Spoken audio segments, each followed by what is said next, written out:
Welcome to the Copy Talk Podcast. Discussions in this show should not be construed as specific recommendations or investment advice. Always consult with your investment professional before making important investment decisions. Securities offered through registered representatives of Cambridge Investment Research Incorporated, a broker-dealer member, FINRA SIPC. Advisory services through Cambridge Investment Research Advisors Incorporated, a registered investment advisor. Financial planning services through Lighthouse Financial, LLC, a registered investment advisor. Shannon Ross is CEO and managing partner of Lighthouse Financial. Lighthouse and Cambridge are not affiliated. And now, here's your host, Shannon Ross.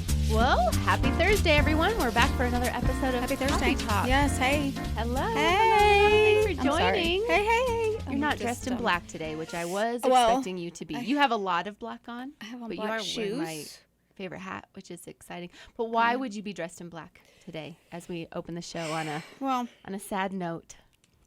Because if you tuned in, Alabama lost the national championship. And you had two big losses. Oh my God, you really want to rub this in. Okay. Well, the football gods were not very kind to you this week. So Sunday, I was in the Super Bowl in my fantasy league, and I've never been in this Super Bowl made before. It to the championship. Made it to the championship. And there's a lot of money on the line in our work league. Yeah. I mean, it's legit. And bragging rights. And bragging rights. And I wanted them. And it was the theme of the week. So I lost to your husband, who has now won for the third time, which is so annoying. I know. Which is, I know how people feel about Alabama fans. So then I lost $600. Sorry, was I not supposed to name the price? Does that matter? Okay, who cares? It's a legit league. It is. I like my $600. There's a lot on the line. So I lost that, and then the very next night, my Bama, who does get to the national championship quite often, lost. Also got the L. I'm sorry. Yeah. It was a week of highs and lows. We started so high with the donkeys coming, which I wanted. We did. And then my birthday, and then we were excited for the championship, both for fantasy and football. Because we have our traditions. We have Alabama our traditions. We do. So you're right. So Friday started off amazing. Got my donkeys. Half week really good, and the other half celebrating your birthday. It was such a fun weekend. I got to see you every day. We did. I know. We made up for our lack of time together over the holidays. Had an amazing dinner. Mm-hmm. So, I mean, I feel like that was just the Lord blessing me prior to the hammer on Sunday and Monday. But that's okay. There's another season, and the donkeys still continually bring me happiness. Joy. Oh my gosh, joy unspeakable. They are so cute. They almost don't look real. They look like they look little fake. Robots. Their little donkeys. legs are they're so cute. They're so adorable, and their little adorable. personalities are coming out. Mm-hmm. But now donkeys have to earn your trust. And my husband and my son aren't down there as much. You're their favorite, all and the you time. feed them every day. All the time, so. yes. And I shovel their stuff. And so now, I mean, I walk outside, they walk up to me, I halter them, I lead them, they give me no troubles. Cute.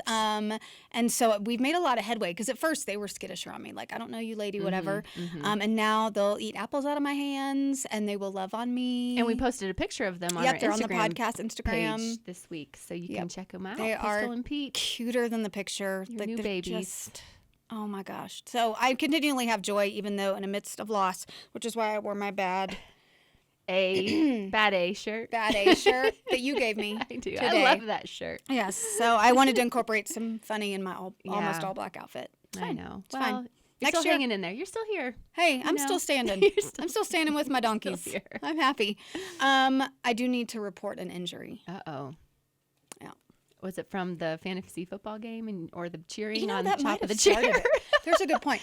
So I am sitting in, my perch. Yep. In my, what's today? Thursday? So this was Tuesday? I'm sitting there Tuesday morning on my perch, drinking my coffee, and I do the same thing every morning. And my husband's walking through the living room, and it's time to get up and start going. And so I'm pushing away my ottoman, because I pull it up to rest my tootsies on it while I study and read, and I'm pushing it away, and I yawn at the same time. And I look at my husband, and I was like, oh, something just popped. Am I right?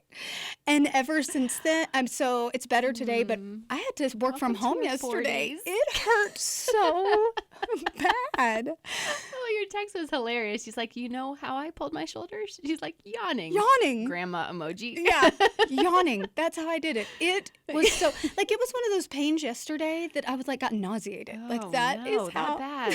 It's that bad. Let's tear your labrum, April. I told her it was from all the barn work.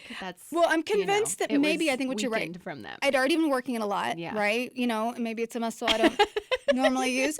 And then I had a very active Monday evening. We are not going to share those posts. We're not going to share those pictures on Instagram. Watching April watch an Alabama championship game is the most entertaining thing I see all year. So I take pictures because it's hilarious. Yeah, you two got to see a picture that nobody else will get to see. She puts a chair right by the TV so that she can be literally as close as I am to the microphone. Okay, that's how close April needs to be to the TV to watch it. And then she stands on the chair all the time. Like, I'm afraid she's going to fall. Okay, so to be fair to me, I stand up on the chair because if I stand in the then my husband's going to yell because I'm blocking other people. Yes, and I do get very rambunctious. I do. You change your outfit several times. I do. Just in case. Well, when they're not doing well, I change out of tights into sweats. I changed hats and tops. And because I'm not superstitious at all. But I am convinced. You did everything you could to help them as much as you. I was in the game. Yes. I'm always in the game. And I always tell Saban he can put me mojo. in. And it wasn't enough. I failed my team. Really. Well, yeah.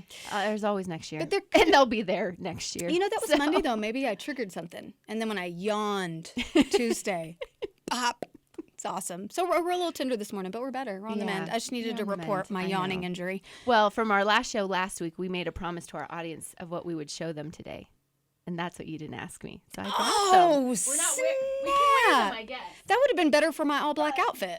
Well, it might hurt your shoulder to try to push the shirt on over your outfit. Yeah, I'm not going to try that. Let's see. Because going over my head does hurt. So last week, we had talked about the T-shirts that our husbands work out together. And we've mentioned every this morning several times. And they call each other their max partners because they max out the weights, I guess. I don't know. We don't do that. Each other, whatever. Yeah. So you can show yours and then I'll show mine. Okay, so April's husband got these made for my husband's birthday.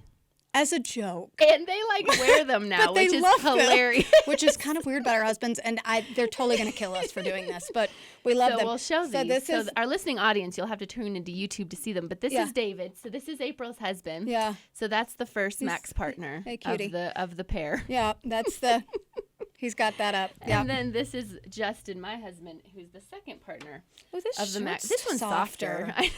This is a piece of crud T-shirt. This is what our husbands do, which is a little weird. And we're so making fun of it. And he's kissing his bicep. Yes, he is. He's got a sick tattoo. And I know. Yeah. He's just getting a new one this week. So. Yeah, so these are the Max Partner T-shirts that we always talk about. Yeah. Yes. Well, and the fact that they actually wear them. I mean, it was. They genuinely liked them. The other night when we came over, which was hilarious. Should we put them on or no? We'll mess up our hair if we do. Well, we'll just keep them on I can't. Side. I have hat head, number one, and number two, my shoulder is still questionable. So let's not. They're gonna be. I'm gonna tell David he absolutely has to listen. Well, to we're the show. hoping that he will be a guest next week. That's what we're trying to accomplish. So we'll see. So tune in. I hope so. We should make him wear his shirt. Justin and Shannon David and Shannon on a podcast together will be funny. So everybody should tune in just for that. We're very similar in our personalities and how we go about things. So I think we argue a lot about our philosophies. Which is, just like Justin and I have the same, what do you call them? Picadillos. Oh, Lord, going out with those two. See the confused face too? We went out for my birthday. I'll share this quick story, and then we'll really get to the show. But they have the same, they have to see the restaurant. Can't have our backs. They don't like their backs to it. So they're both like that. So I had to pick, who am I going to sit by, my best friend or my husband? So I wanted to sit by my husband and be across from you. But then I apparently picked the wrong seat for one of you because one of you had your back to the restaurant. That was the first one. Oh, and you both are the worst backseat drivers. Horrible. So Justin was driving and you were in the back seat and she was grabbing on for dear life. Number one, I'm never in the back seat. I'm just not used to it. Number two, if I'm in the back seat, I need to check your blind spot for you. And but it's funny because he understood why I think I said, "Oh, Jesus," several times. And you both think you've had COVID at least 150 times. Yeah, in the last and 12 which neither one of us has been diagnosed with it ever. Even this morning, my husband's like, I have a little congestion, bless his heart, and I'm sure he's fine. Yeah. There's we have some other persnickety too. I can't think of what it is right now, but we've got, I'm like, you are married several, and it's pretty funny. To a guy and your best friend, and we're you keep us grounded, and yet we drive you crazy. Well, why are you still with all of us? I love you all very much. So that's our. It's right. You bring the fun. So that was our recap of the last week. Last several days, yeah. As we get back to dial into what the show topic is today, we're working on a theme of big business. So the beginning part of 2022. So there's a lot of people out there, about 30% more than what's the historical average of people starting their own businesses nowadays. So this pertains to a lot of you guys out there. Yeah. And so we thought we'd spend a few weeks on this topic. And I actually wanted to start today with a pretty interesting statistic is that, because we talked last week of the importance of doing due diligence on the front end and how that will help increase your chances of making it long term. Yep. So 20% of businesses fail in the first 2 years. Okay. Oh, I thought it was 3, but first 2? 2. Oh, wow. 45. These actually get more concerning. 45% fail during the first 5 years. Wow. And 65% fail during the first 10 years. Are we going to talk about why they fail? Well, it didn't really. Well, I'm sure there's a myriad of reasons why. I think we'll give our best guess and try to, and the topics we focus on is probably what we see continuously. But so at the end of the day, only 25% of businesses make it past 15 years. Really? Which kind of surprised me. I thought it would be a little bit higher than that. Huh. So hence, this show is very valuable, whether we realized it or not. You know what would be interesting to find out about that in those statistics would be if the same business owner had to shut down a business but relaunches a new one because they have maybe more knowledge now. They have a better idea. Well, and I think a lot of people have if you're an entrepreneur, you have it in your blood. You can't really go back to a 9-to-5 job. So you're always looking at something. And I know a lot of systemic entrepreneurs that also they build a business, they sell it. They build a business, they sell it. You know, so they're constantly working on something too. That's not a failure. That's not a failure. So I thought that was interesting in a way to start the show. So last week, just to remind everybody, and if you haven't tuned in, go ahead, is we worked through kind of the first subheading of this big business topic is refining your idea. So coming to the table with an idea and identifying your why you want to do it, who you're going to target, kind of who is your primary clientele or customers that you want to go after, and how to choose a legal business name. So that's what we focused on last time. So today we're going to shift. And the importance of trademarking that. You brought up some really great points last week about trademarking from the very beginning. So that could save you some massive headaches. It kind of saves your name from being utilized by other people who might not do as well of a job as you. And allows you to keep your branding consistent over time because you own that trademark. You own that name outright. And it's worth finding a trademark attorney, in my opinion, because they're the ones that really can do the in-depth search on a federal, national level. So that's what we spent time last week. So tune in. So go back and listen. But today we're going to do the second part of this, of these multiple steps. And we're going to focus a little bit on a business plan, which we mentioned last week is usually the tripping step over.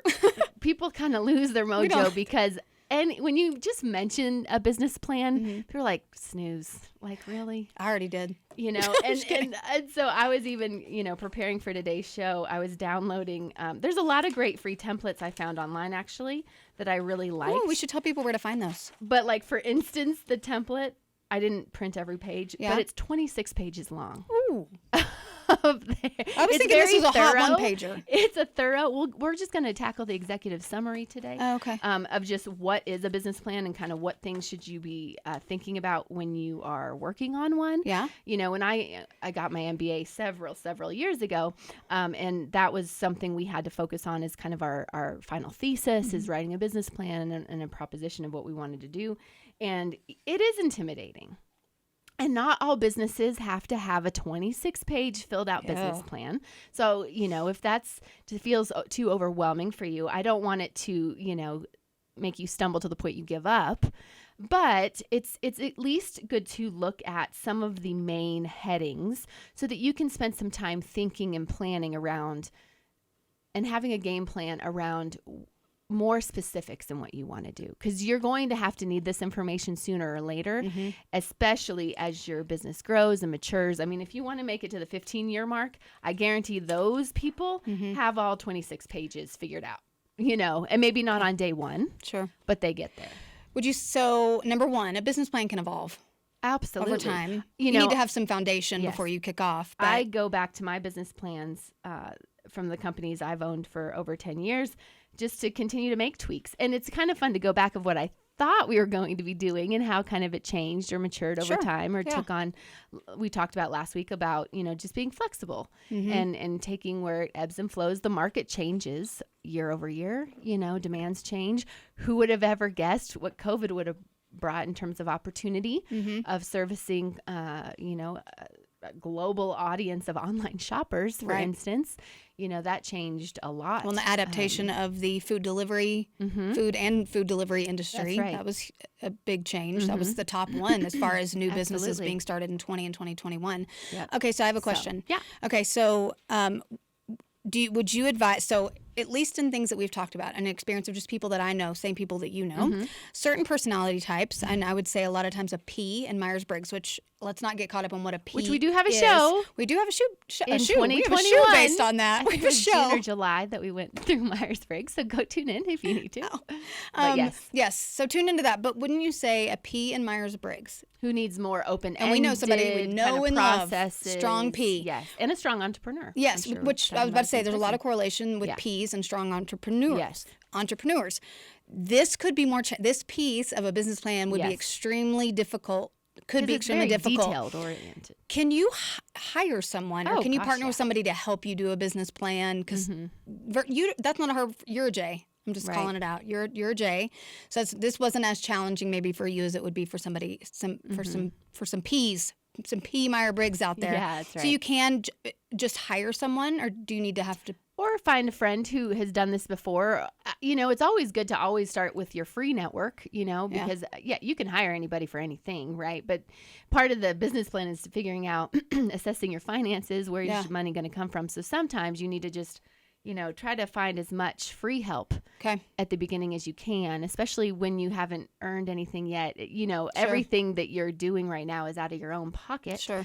And so, and there's a lot of folks that, it's part of their ministry or part of their, calling that they want to invest in either the younger generation or women or what have you. I meet with a lot of specifically women who want to start something. No, I've started something, and we'll have coffee, and I'll at least, step by step, just giving a few things to think about of what they want to do and what the next step is. So it doesn't have to be, again, the 26 pages that makes them feel too overwhelmed. But, so I think, find someone with an MBA, find someone that has been in business for maybe a mentor over 5 years, of some like a kind, mentor of sorts.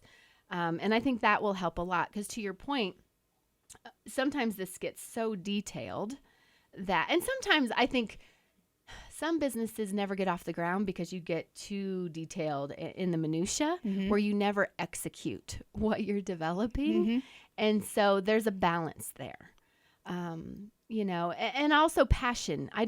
People have passion and callings. So you're going to have wind in your sails and help along the way that doesn't come from a business plan per se, that comes from open doors or favor or, your network or, a myriad of things. So you don't want to lose your chutzpah in the process. Well, if I started writing 26-page business plan, I'd write myself right out of that business. I'd write myself right out of it. Never mind. That would be me. For sure. Because some of the, that saying of the devil's in the details, sometimes you get so overwhelmed, you're like, forget it. Blasted devil. Never mind. Next. And I'm always cautious of who I ask for help in this, because I found some people who mean well, but when you ask them to help with that, they get so, what are you going to do about this? Well, what are you going to do about this? She has never asked me for help to do this, just so you know, because I'm that girl. Wait a minute, Shannon. Have you thought about this? Yeah. Where by the end of that conversation, you're just like, forget it. I'm free, but I'm not good at it. You're not one of those people. Yes, but they do exist. So it's that balance of finding, you need to find for yourself, what's the point? Why are you wanting to do this? And because it's a business, one of those what's the points is it has to make money. You're not doing this pro bono. There's very few businesses out there who do things pro bono. And even in the nonprofit space, you have to raise or make enough money to, retire your expense account at the end of the year, so you zero out at the end of the year, but you have to pay staff or pay for what have you, because they're not working for free. No one's working for free. And so, you have to determine what's the point? Because a lot of mistakes, I think, are made by new businesses because they rush into things without necessarily like pondering the aspects of the business. And that's what the business plan does. It helps you at least start to formalize some of these aspects. Now, you don't have to, and you're not going to, no matter how long you work on your business plan, you're not going to uncover every risk you might encounter or every devil you might encounter along the way. Yeah. That's just part of it. And you think on your feet and you solve problems on your feet. We solve problems every day in the businesses we work on together. So what do you think are some of the most, maybe it's I'm asking something I know nothing about. Yep. So what if there was like the top 3, the top 4, something that the most important pieces in a business plan you need to focus on? What would those be if a listener out there is going, okay, great, I hear this. Can you give me like a quick little bullet list, top absolutely. 4 maybe? I think 2 things, and then we'll go into some of the topics of kind of, again, the broad strokes of a bit, so that you all know out there at least what a business plan is. Not all 26 pages, right. But the five subheadings, whatever. Yeah. But I think 2 of the most important parts of a business plan is the market research part. Who can potentially buy your service or product? So there's a lot of, there's consulting companies who specialize in this. They cost a lot of money. You can do a lot of your own research now online, through Google, through Dun & Bradstreet, through these companies who've developed over time to show you in your area, in your geographic territory, what kind of people are in your industry, An example, even that we do this at Lighthouse, is market research. We know, because we work with companies that help us figure out, okay, who lives, in a 10-mile radius, 20-mile radius from our office. We can even pare it down. How many of those people have a certain amount of assets that need a financial planner? Okay. And that's who we focus on to target for mailings or dinner workshops or college classes or the different things that we're doing out there for our outreach. But that starts with market research. So I still have to do this every day at Lighthouse and different firms that I run. And so, because it helps you kind of gain this competitive analysis to better understand what's the opportunities and what are the limitations in my market. Okay. And you have to define what your market is. So that's part of knowing your demographic, right? Yeah, okay. Absolutely. We have clients all over the country, but because we're in Colorado, we have a higher concentration of business clients and wealth management clients in Colorado. But, there's some companies that don't even have an office of brick and mortar, so they're only an online presence. So if that's you, your demographic is going to look a lot different. So it's very specialized to what you're going to do. So I think that market research is top on my list. Top priority. Okay. Because it helps with what's the point. Is there even a market? Sure. Because if there's not a market, then you're not going to make any money. Totally. Yeah. The second thing is knowing what your startup costs are going to be and trying to raise enough capital, which is cash, in the beginning so that you have some kind of runway. No one is going to succeed under a gun of 30 days. You know what I mean? Like if you don't build like a 6 month, it'd be great to have a year worth of operating capital in cash when you start so that you don't feel that pressure of, oh my gosh, if I don't start selling things in the next month, I'm going to be one of those 20% that's out of business. Yeah. So the more that you can raise cash and know what your financial needs are, the better. And we'll get into that. And because that's such an important topic, we're actually going to put that to next week's show because we're going to actually spend some time there because there's different ways of raising capital that people might be familiar with and some ways that you might not have heard of before. So we're going to focus on that next week. But the third and final, I think, big tidbit about a business plan is considering what your exit strategy is going to be. So almost like starting with the end in mind. You've heard that saying before. Think about, when you board an airplane, what's the first thing they tell you? If there's a problem, your emergency, how are you going to exit the plane? And it's similar to that. Where do you want this business to go? What's your ultimate goal? We know a lot of our business clients, they built businesses just to be income businesses, just to get a paycheck, to do what they love, and that is it. But the majority of clients that I think have built something with really good longevity is something that they can sell, something that maybe they can pass on to their family members or to their children.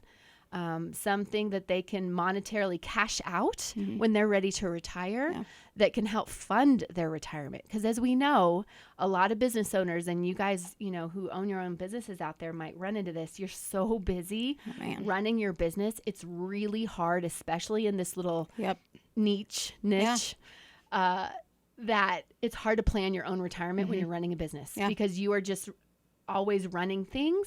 You're not taking necessarily as much disciplined time to look forward, nope. To set up that 401k, to set up that IRA, to do things that if you're at a corporate big company, they don't force you to, but they make it very easy and simple. It's just a matter of like signing up online. This is different when you're a business owner. So the value of selling your business is what most business owners will live off of when they're ready to retire. But the more that you can plan for that at the beginning, because you want it. But why? Because you want to make something that someone else is going to want. Well, you want to create a legacy. Yes. Yeah.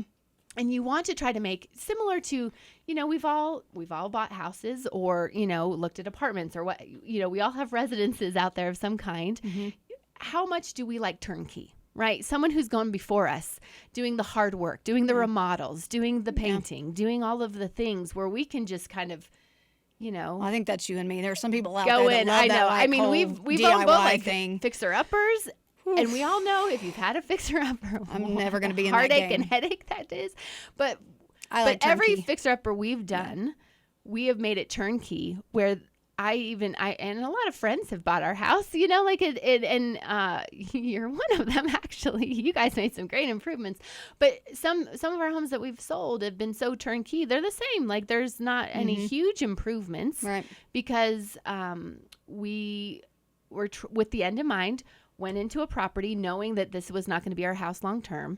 What can we do to make it turnkey for the next people? And every single house that we have, and yours wasn't a fixer-upper. I mean, you still live in my husband's favorite house we've ever owned.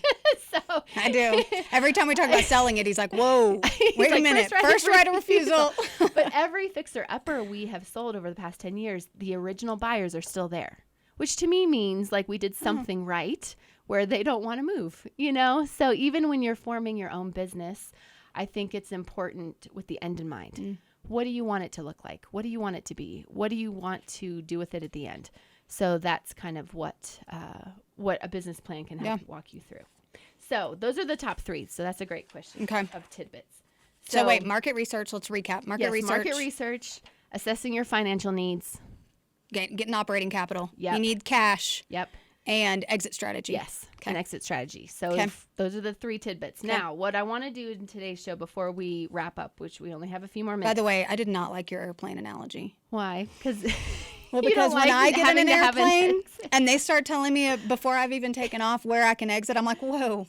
No, just make sure it lands. I know. Don't tell me where. Well, I know they have to. Don't.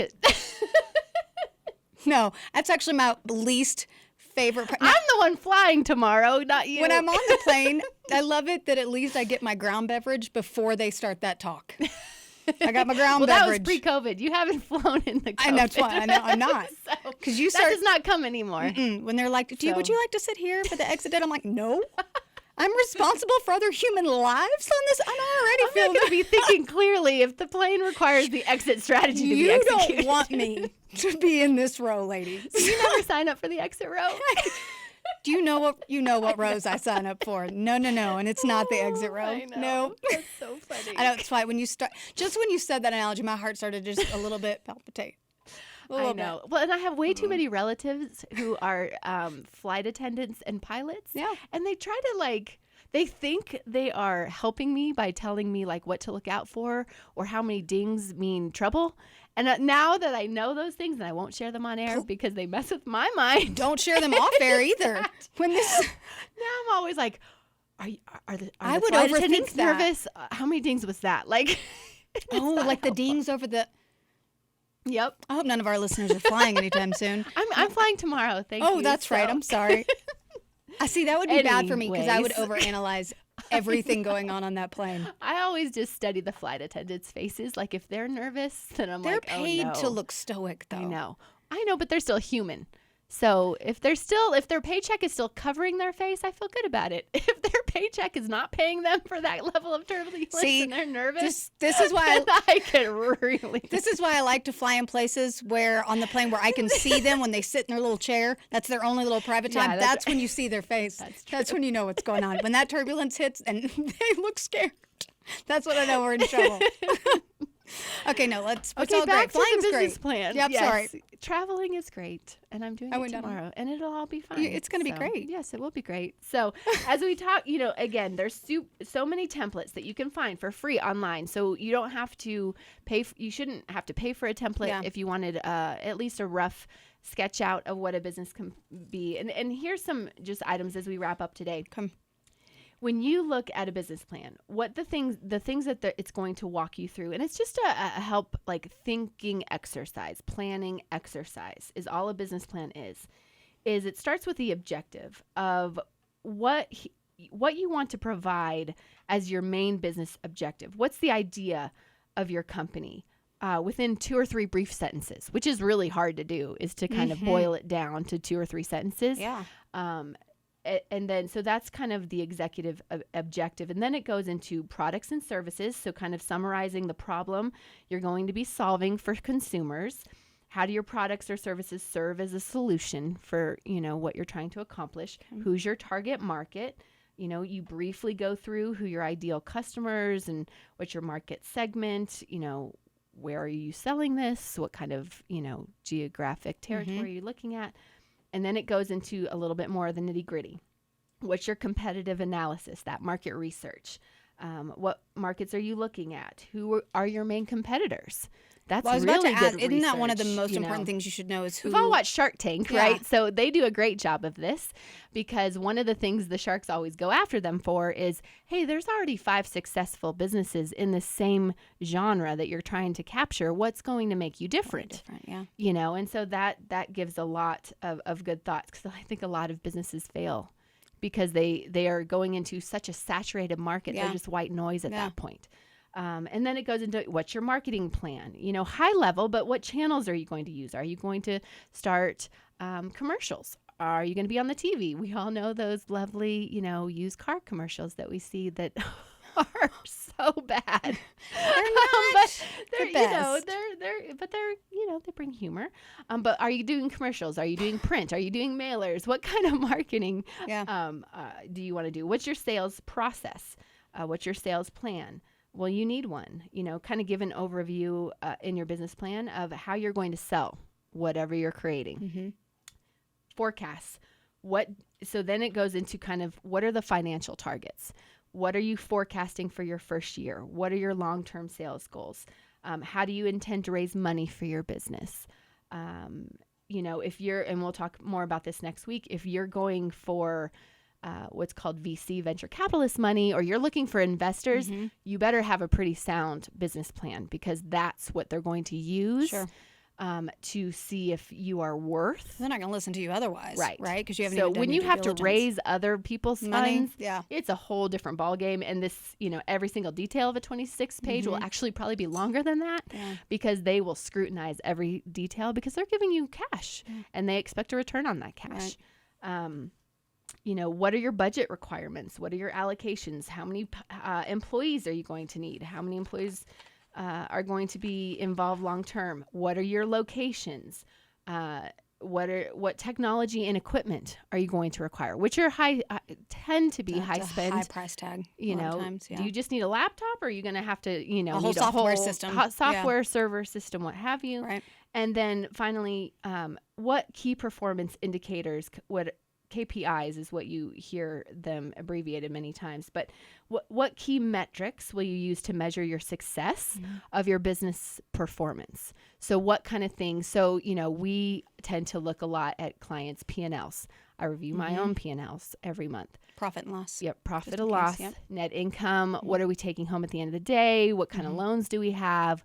What's our, you can gross revenue. We have a lot of clients that have great gross revenue. They might earn $12 million a year. Right. But what are, after all of the expenses, because a penny saved is a penny earned. Right. After all those expenses, they might only be bringing home 3% of that, 5% of that. And so that makes a huge difference. So again, we wanted just to take it high level today to at least introduce the concept of a business plan. We'll deep dive next week, I think, in some of those key areas that we mentioned, finances being one of them. Because if you're going to tackle this, I just want to make sure that as many of you are equipped as much as possible. We're here to equip. We're here to introduce concepts. We're here to get you thinking. Right. And honestly, we're here at any point in time where if you're ready to take that next step, you go to our website, copytalkpodcast.com. You click the Contact Us page. It comes to us, and we'll get you to the right resources. That's why we started this show, as we mention every show. Well, and I don't want anybody. So if you're listening and you've had the idea of starting your own business, a lot of what you just walked through may sound overwhelming. Keep in mind, some of that's not going to apply to you. Mm-hmm. That's right. I mean, you may not have employees. Mm-hmm. You may not need a large software system. You may not need, but it's good to... If you're starting a food truck, you probably need a cash register or a Square app on your phone. Or something. And that's about it. You don't need minor technology, upgrades to whatever you probably already own in order to process payment, et cetera. But it's good to at least have those things in mind to check off, okay, no, that doesn't apply to me. That is. So don't be overwhelmed by all of those things. Yes. Because only 3 or 4 may be what you need to really hone in and focus on. That's right. Yeah. That's right. So where can people find us? Well, I'm glad you asked. So our website, as always, copytalkpodcast.com. Check out our resources link, which is still developing. And then, of course, contact us if you have. There's previous shows are also listed on our website, right, where they can access previous shows. That's we right. referenced We're Myers at Briggs 52 earlier. today. Yep, we're at 52 last shows. week. Would be good for you to listen to leading into this week if you didn't catch that yet. And then, of course, we have our viewership has tripled since October. Oh, you sent me that email. Yeah, that's awesome. So that's so exciting. Thank you. That means you're sharing. That, so. We appreciate that. Obviously, our Instagram, Copy Talk Podcast. Leave us a message. Hashtag. You get to think of it. Oh my gosh, I don't think well on the spot. I hate it when she does that. Hashtag. This, you're so good at this. Hashtag. Well, I was gonna think of like something about flying, because that was. I don't know. I don't think you want any of that.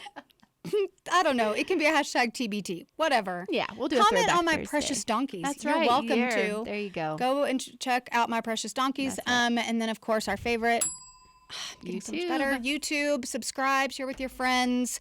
When we share pictures of funny T-shirts on this show, you can only see us if you're on YouTube. That's right. They had your sparkle hat last week. We got the T-shirts this week.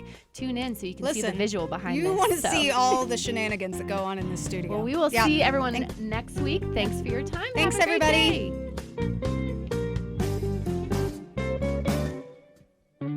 Discussions in this show should not be construed as specific recommendations or investment advice. Always consult with your investment professional before making important investment decisions. Securities offered through registered representatives of Cambridge Investment Research Incorporated, a broker-dealer member FINRA SIPC. Advisory services through Cambridge Investment Research Advisors Incorporated, a registered investment advisor. Financial planning services through Lighthouse Financial LLC, a registered investment advisor. Shannon Ross is CEO and managing partner of Lighthouse Financial. Lighthouse and Cambridge are not affiliated.